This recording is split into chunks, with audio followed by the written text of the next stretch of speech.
Pleasure, a short play by Max Porter. A bench in a park, secluded. An elderly gentleman is sitting on the bench reading a copy of the Times. His attention is entirely taken by this. A lady gradually arrives, pulling a laden shopping trolley. She sits on the bench and takes a thermos flask from her bag and pours herself a drink from it. She drinks. Oh, I needed that. Always take one shopping with me. I beg your pardon. Thermos. Thermos. Flask. Always take one out with me. Ah. Need my coffee, I do. Ah. Would you like one? I have a spare cup. What? Oh, it's Mrs. Cooper, isn't it? And you are Mr. Warren. I thought that was you hiding behind your paper. I was right. You had the better of me then. Did you struggle up here with that? I like the view. And it's almost on my way home from the supermarket. Well, but still, all that weight. Oh, it's okay. I am stronger than I look. Coffee? Well, yes, that would be rather nice, if you don't mind. Oh, don't be silly. Of course I don't mind. It's nice to share. Oh, thank you. This is a treat. Nothing too special, really. I always makes too much. And anyway, it'll make my bag lighter on the way home. Here you go. Oh, there's no sugar, mind. Oh, diabetic here. Ah. So it's fine. I don't take sweetener anyway. Good. So you are just out for a walk? Nice day for a stroll. I'm often here, just like you. I appreciate the view. I can see much of my life from here. You live in Woodside Hill, don't you? For 30 years now. Yes, I thought so. I'm round the corner. The Pines, number 11. The one with the pretty garden. Yes. Oh, thank you. How nice of you to notice. Oh, I have admired it for years. I work hard at it. Well, it's very pretty. Very pretty. You should exhibit at Chelsea. Oh, my fingers aren't that green, I don't think. Well, you do a fine job. Oh, thank you. It gave me something to get my teeth into when Lewis passed on. Ah. He loved gardening. So there is a lot of him in that garden. He would be very proud. Well, I like to think so. He worked in the library. I remember. No library anymore. Another coffee shop. My Gwen was a very keen library goer. Spent hours there. She must have known your husband. Oh, they were always chatting. Lewis told me they had similar interests in books. Oh, Gwen liked her Charles Dickens. Oh, so did Lewis. He had so many copies of his books. He would read and reread them. I always struggled a little. I found it difficult to pick the books up, let alone read them. You and me both. But it obviously kept them very happy. On his last night, I read him some passages from Great Expectations. Oh. That was his favourite. He lay there smiling and he fell asleep. Oh. He didn't wake again. Oh, maybe that's the way to go. Oh. You can't easily choose your path to the world beyond. But if it's as peaceful as that sounds, then I would say you've done pretty well. Sadly, Gwen would never have chosen the way she died. Oh, I am sorry. I shouldn't have mentioned it. That was just too insensitive. No, it's fine. I don't mind. I read about it in the paper. It's just so sad. I'm sure, like me with Lewis, you miss her so much. Oh, every day. All day, every day. It hurts. Loneliness is rather cruel, isn't it? My daughter is always telling me to go dating. Did you know you can do it on the phone these days? Oh, do what? Meet people. Send them messages, show them pictures, tell them you want to meet.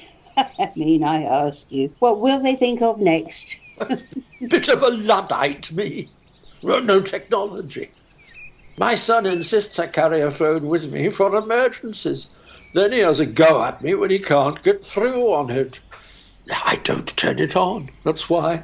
Oh, I have one, but I don't use it too much either. And anyway, if I was going to meet anyone, I would want to do it in the old-fashioned way, in person. I don't want to meet via a text message. How impersonal. Oh, totally agree. Yeah, I met Gwen at a ball when I was in the army. She was the daughter of the camp commander. I was a very lucky man.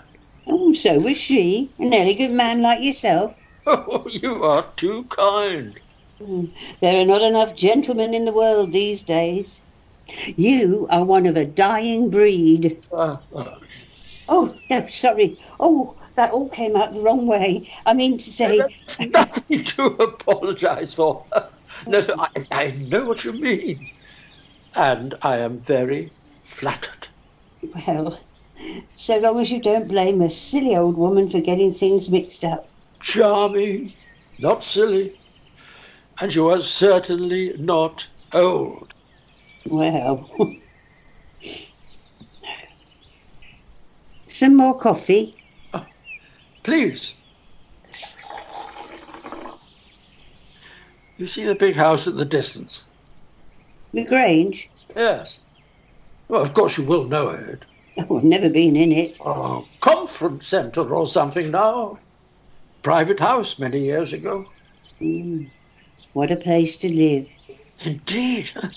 My grandfather did live there. No. Oh, he must have been very wealthy. He didn't own it. He was the butler to the family, Lord and Lady Blessingham. He was a very humble man. Oh, my grandfather, that is. I'm sure he had some stories. Oh, many. Have you never watched Downton Abbey? Oh, I love that, I do. It was a little like that, I think. I went there a few times when I was very small. Oh, only in the servants' quarters, of course. I remember it well. Seems like yesterday. Nearly 70 years ago. The war put an end to the house as a home, of course. At least it's still standing. It's very beautiful. As the view changes over time, that place has been a constant. I think most of the land around here once belonged to the house. They still have splendid formal gardens there. Oh, I didn't know. I think they opened them for charity a couple of times a year. You should pop along sometime. Oh, I must.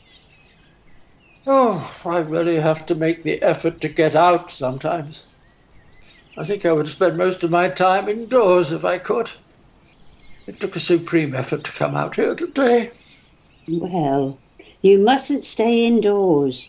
You must come out and enjoy the Lord's beautiful land. You are right. I must. And I will. Meeting you today has really given me something of a boost. So thank you, Mrs. Cooper. Oh, come on. You can call me Stella now, I think. Oh, well, thank you, Stella, then. My pleasure, Mr. Warren. Clifford. Clifford. What a joy to have happened on you here today. You said this was on your way home. Well, in a roundabout sort of way. Well, you've been to Tesco's, and this is a huge detour.